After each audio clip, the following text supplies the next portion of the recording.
యెహోవా కొరకు ఎదురు చూచువారు నూతన బలము నొందెదరు. వారు పక్షిరాజు వలె రెక్కలు చాపి పైకి ఎగురుదురు. యెషయా గ్రంథము 40:31 వచనము. ప్రభువు కొరకు ఎదురు చూచువారు నూతన బలము నొందుదురని, వారు పక్షిరాజు వలె రెక్కలు చాపి పైకి ఎగురుదురని ప్రభువు మనకి వాగ్దానం చేస్తూ ఉన్నాడు. ప్రార్థనాపూర్వకంగా ఈ వాగ్దానాన్ని మనము స్వతంత్రించుకుందాము.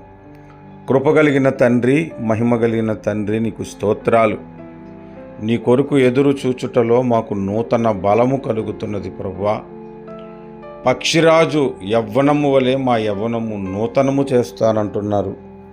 రెక్కలు చాపి పైకి ఎగరగలిగిన శక్తిని మాకు అనుగ్రహిస్తానంటున్నారు.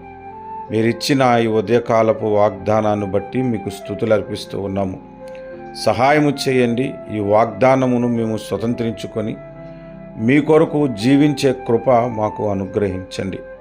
ఎంతమంది ఈ వాగ్దానాన్ని ఈరోజు విని ప్రార్థనకు ఏకీభవిస్తున్నారో వారి జీవితాలలో మీరు గొప్ప కార్యాలను, అద్భుత కార్యాలను జరిగించమని యేసు నామమున ప్రార్థిస్తున్నాము పరమ తండ్రి. ఆమేన్.